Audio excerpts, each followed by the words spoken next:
Gotta put on the podcast voice real quick and just get used to it. I've never done this alone, so this is a little bit scary. No, I'm never alone. What's going on, ladies and gentlemen, and welcome back to the Hardcore and the Casual Podcast. I'm your host, Justin, and on today's episode, I am alone doing this podcast by myself today. Elijah was not available, neither were anyone else that you'd usually see on the podcast. So I'm going to just try this alone today. It's a little bit different. It's a little unique. I haven't done one of these yet alone, so we'll see how this goes. If you guys don't like it being just me, then let me know in the comments. But we're going to give it a shot. We're going to see how this goes. We're going to cover the Tybura versus Spivak fight really quickly before we hop right into the UFC 305 predictions. You will also be hearing from Elijah later on in the video. I will add a little snippet of his part. He sent in a video of his predictions, so I will add that in. So you still will get a little bit of Elijah in this video, but for now, it'll just be me, and I don't know how this is going to go. I mean, I haven't done a podcast. I did one for school one time alone, but nothing that has gone onto the internet, so we'll see how this goes. I feel like I'm already rambling, but we'll just hop right into Tybura versus Spivak. I know you guys don't really want to hear about anything that happened on the prelims. I mean, a lot of decisions.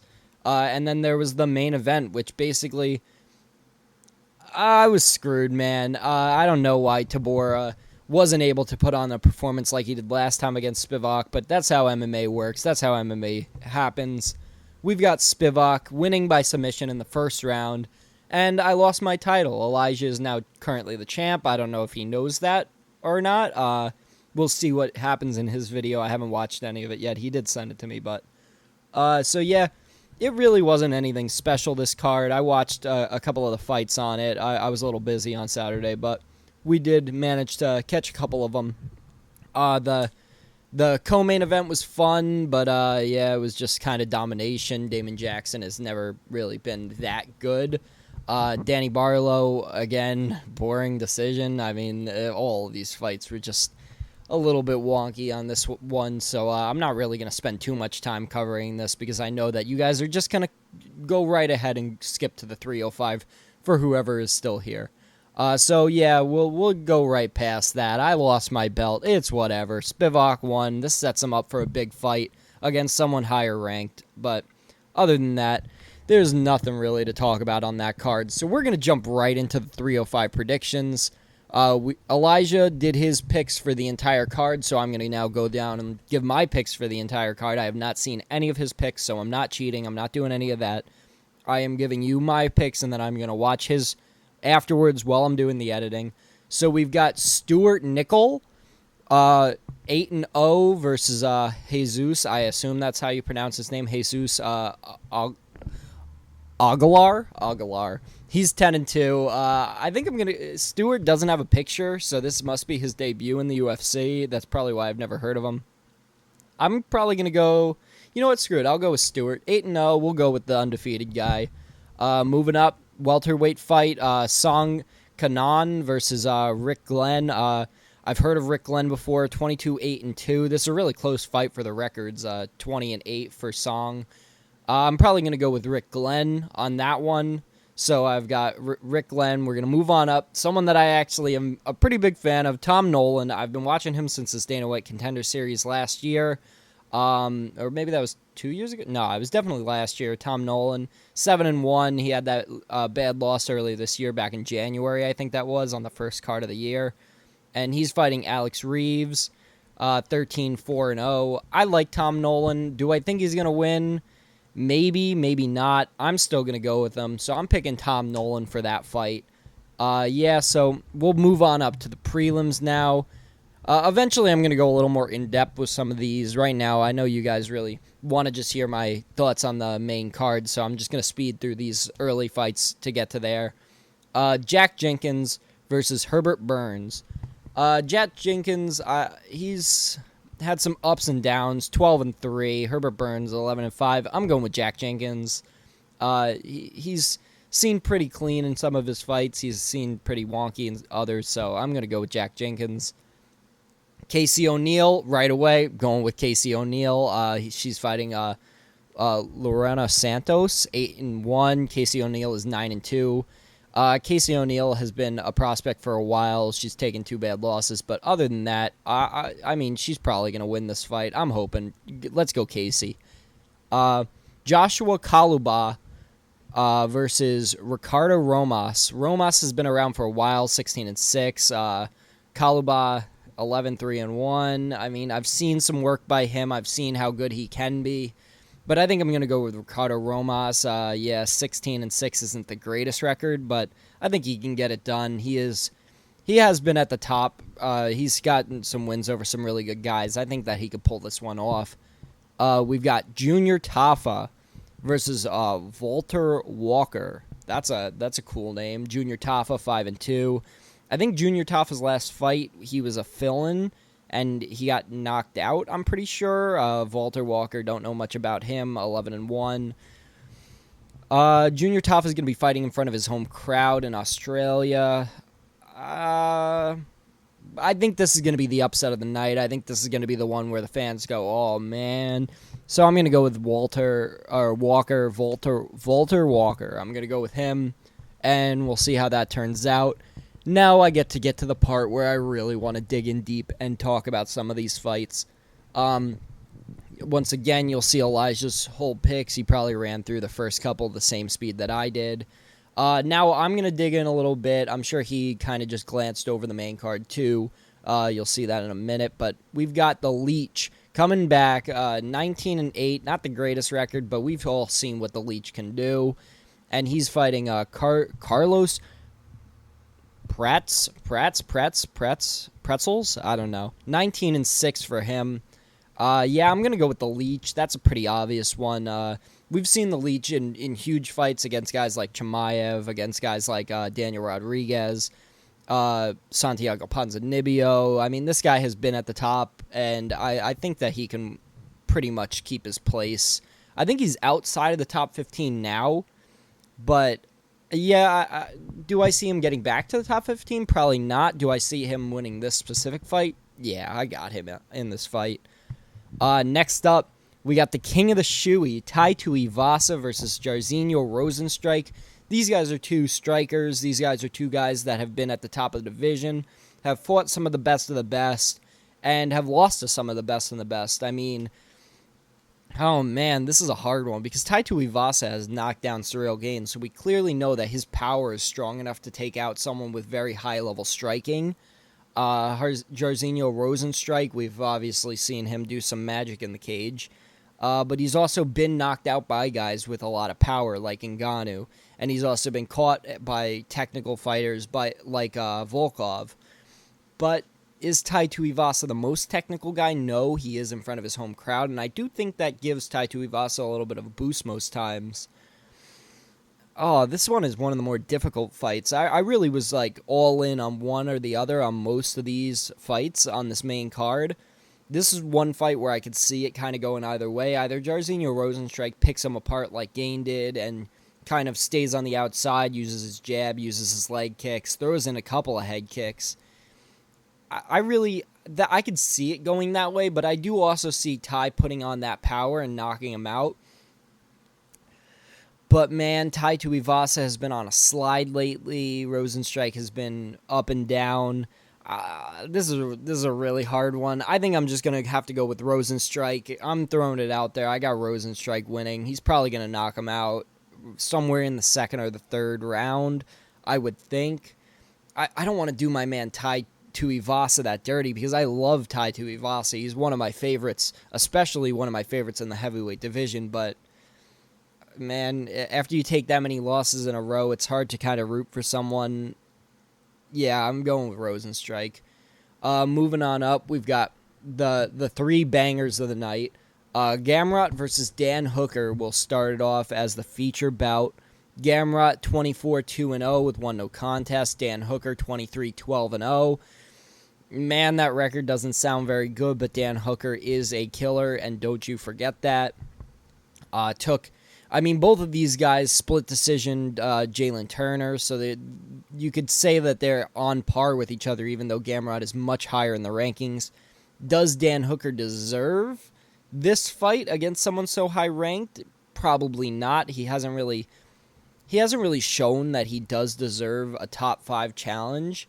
I mean, he hasn't been top 5 since 2020, before he got knocked out by Michael Chandler. So, does he deserve this spot? Probably not. Is he just getting it because it's in front of Australia and he's from New Zealand? They're in that part of the world. Yeah. I'm going to go with Gamrot. I mean, I watched the Dan Hooker fight against Islam Makhachev. And if you've watched that fight, you've also watched Gamrot take down and submit Jeremy Stevens in the exact same way that Dan Hooker got submitted by Islam. I could see it going the exact same way. Dan Hooker has never had the best takedown defense. Amazing striking. I mean, like, world-class striking, one of the best in the lightweight division. But Gamrot's striking has been getting better, and I think that after a couple of takedowns, Dan Hooker is going to be exhausted. He pretty much needs a knockout right away. Like, Gamrot would need to shoot. Hooker would need to catch him with some kind of knee or an elbow or an uppercut or something that would put him on his back. I don't think that Hooker has ever shown that he really has that kind of one-punch knockout power other than James Vick, but we all know James Vick has a glass jaw. I mean, knocked out by Gaethje, he's been knocked out by everyone, so you can't really take that fight. You kind of got to take it with a grain of salt. Dan Hooker has never been that one-punch knockout guy. So I think you got to lean more towards Gamrot. I'm sure he's the biggest favorite of the entire night, I would expect. So, yeah, I'm going with Gamrot. I think that was pretty obvious. If anyone picks Dan Hooker, then they're going for the underdog bet, and they're betting and trying to win some money. Hey, who knows? Maybe I'll try that. But, yeah, no, I'm going to go with Gamrot. He's probably going to win. And this probably doesn't set him up for any kind of title challenge, maybe an interim title against the rematch with Arman if Islam can't make it back in time. That'd be interesting. It was a very close fight last time, a grappling masterclass. I might go back and watch that fight in a little bit just because of how much I'm remembering from that fight right now. I remember watching it live.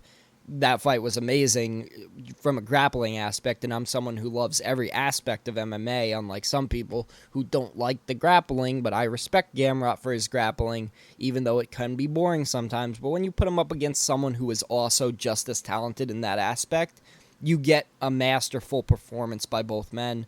This one will probably be boring if Gamrot doesn't finish Dan Hooker right away, but I can see him getting a Kimura or some kind of arm or choke submission within the first round.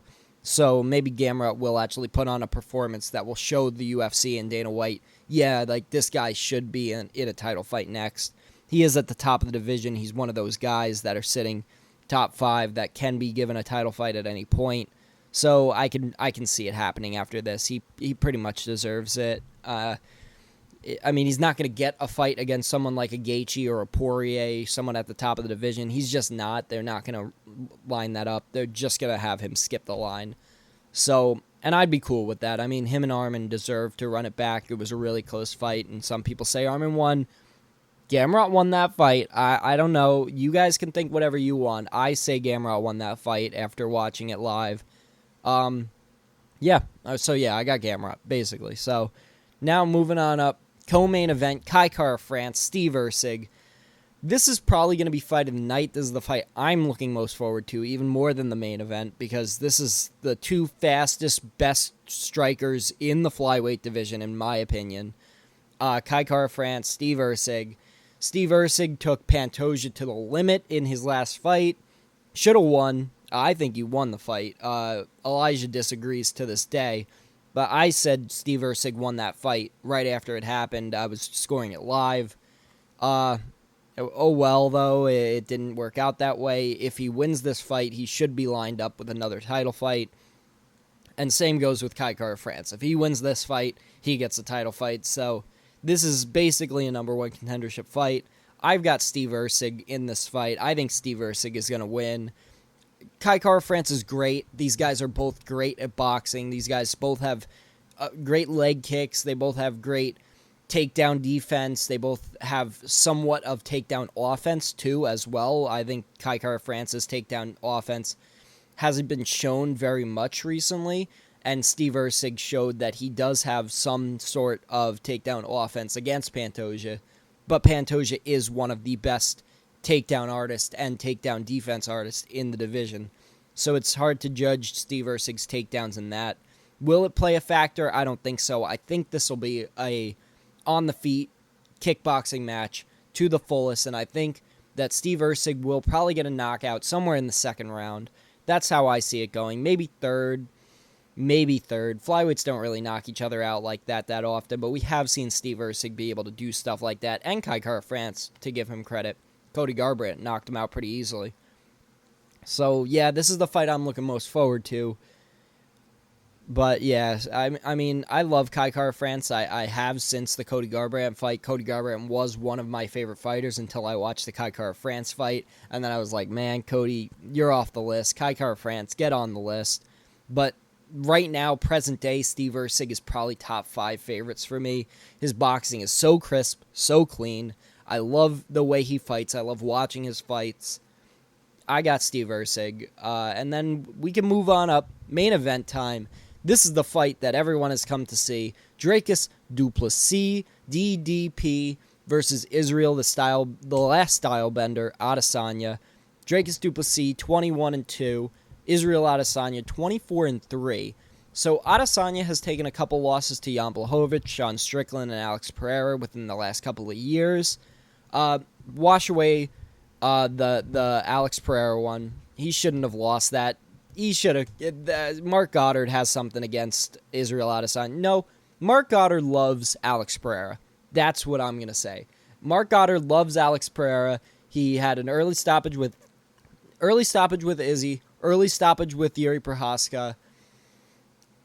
Mark Goddard loves Alex Pereira. So wash that one away. That one isn't going to be a factor here. I want to look more towards the Strickland fight and the Jan Blachowicz fight, because the Jan Blachowicz fight specifically is going to show a lot about what Dricus du Plessis, his game plan is going to be. Because if he sees the Jan Blachowicz fight, I think that Dricus can actually replicate the game plan of Jan Blachowicz very easily. Dricus is very big for the division, but Israel Adesanya's takedown defense is very good, and I will give him credit for that. He has amazing takedown defense for being someone from the kickboxing world. On the other hand, Dricus du Plessis has shown that he has had weaknesses towards very good strikers.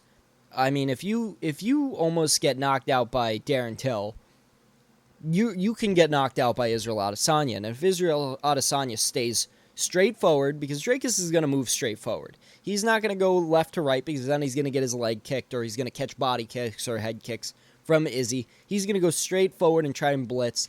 And if Israel does what Darren Till did, come in with elbows, come in with knees, everything should be straight with Israel Adesanya, because Dricus is going to try and charge him.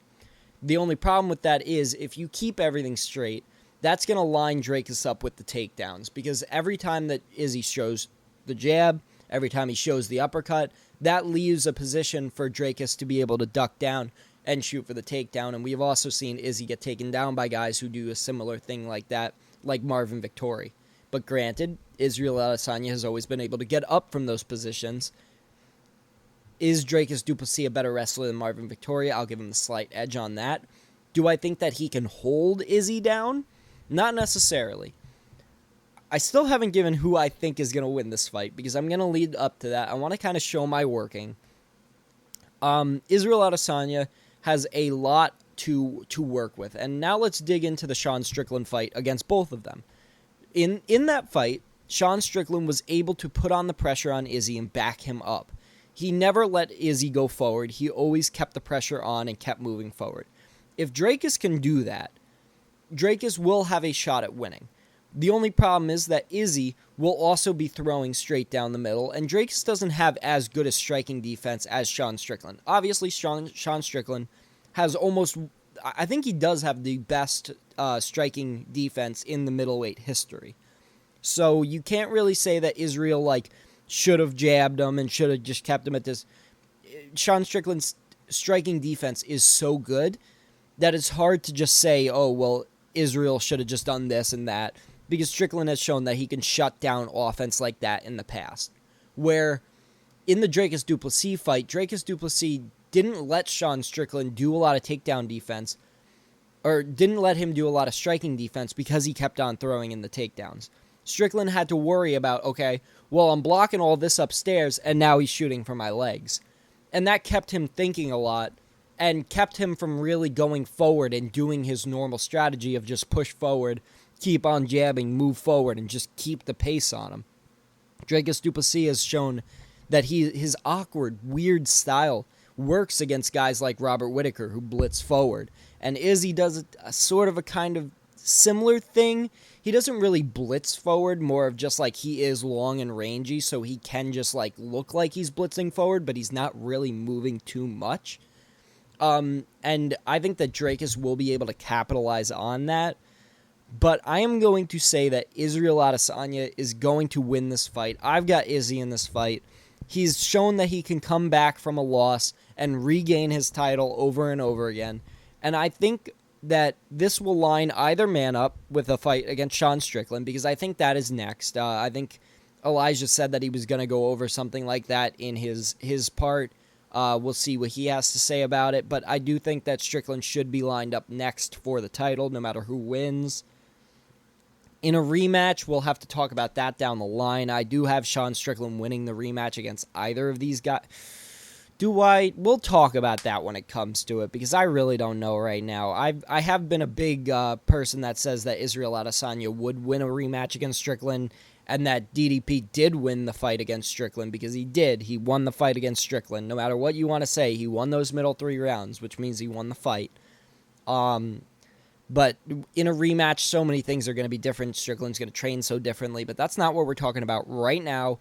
We are still talking about Dricus du Plessis versus Izzy, which is going to be a very fun fight to watch. And I hope they don't just stand in front of each other like Makayev and Manal Kopp did last time, where there was a whole bunch of beef and they just stand there and look at each other.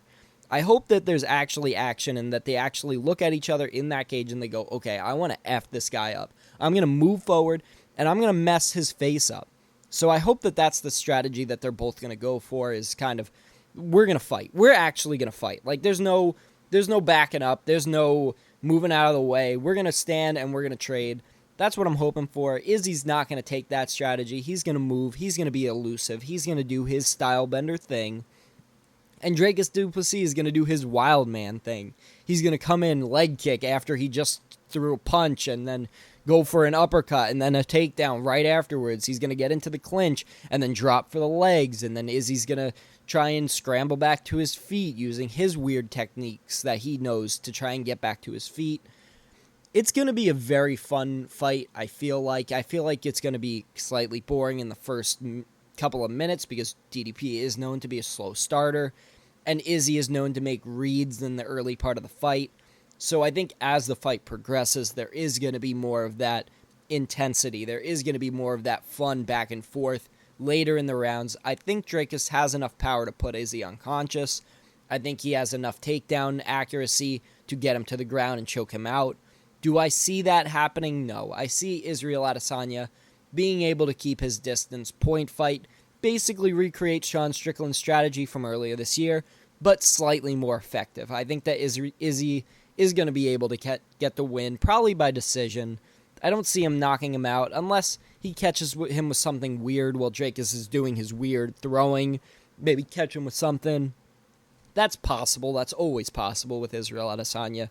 I mean, when you have such a sharpshooter who's able to knock out Alex Pereira, knock out Robert Whittaker, you could say like he wasn't able to knock out Cannonier or Marvin Vettori or other guys like that, but he has been able to show that he knocks out the guys that are at the top of the division, the best guys in the world. He has shown he can knock them out. So will he recreate a performance like that? We don't know. He's been out of the cage for a while. He is getting older. He has lost his belt for a second time now. There are a lot of factors that play into this, and it is going to be very interesting to watch.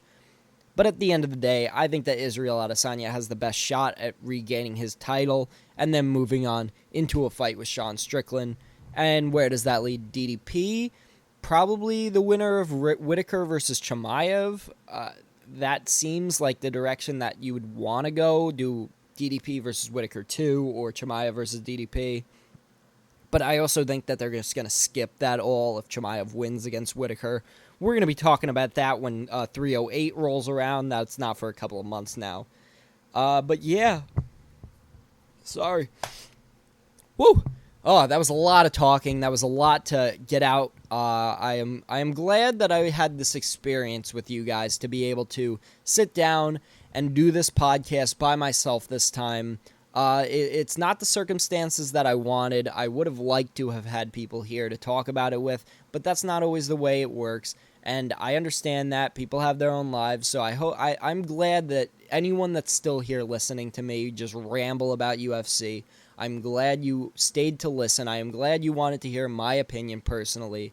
No banter, no back and forth this episode, just me and my opinions, and I appreciate you guys for sticking around until the very end. And I am going to add in Elijah's part now, and if you guys stayed to hear Elijah's part, thank you too. This is all about a team effort here. This isn't about me. This isn't about Elijah. We are the hardcore and the casual. This is our podcast at the end of the day. So thank you guys for listening, and I will show you guys Elijah's picks right now. What's going on, YouTube? It's Elijah here from the Hardcore and the Casual Podcast. These are my predictions for UFC 305 right now. For our early prelim predictions, we have Stuart Nicole versus Jesus Alligar. I have Jesus Alligar. For the next fight, a welterweight bout, we have Song Keenan versus Ricky Glenn. I do have Ricky Glenn in that fight. And then for our last early prelim fight, a lightweight bout, Tom Nolan versus Alex Reyes. I will be going for Tom Nolan in this fight. He is a very high favorite. Next, for our prelim fights, we have a featherweight bout between Jack Jenkins and Herbert Burns. I'll be going with Jack Jenkins. I do like his fight style, and I do think he will make a difference. Next, for the women's flyweight bout, we have Casey O'Neill versus Luana Santos. I will be taking Luana Santos. Featherweight bout next, Josh Calabayo and Ricardo Ramos. I'll be taking Josh Calabayo. In a heavyweight bout on our last prelim fight, Junior Tafa versus Valter Walker. I'll be going with Junior Tafa. Now for our main card. With the first fight on the main card, welterweight bout, we have Lee Jingalang versus Carlos Prates. I'm going to go with Carlos Prates, man. He has a good style, and I think he's going to get the job done. We have a heavyweight bout, Tai Tuivasa versus Rosenstruck. Tai Tuivasa, he's not been looking good lately. I'm going to have to go with Rosenstruck. Next, we have Mateus Gamrot versus Dan Hooker. This is a tough fight. I'm gonna have to go with Dan Hooker. Even though he's not the favorite, he's the underdog, I'm gonna have to go with Dan Hooker.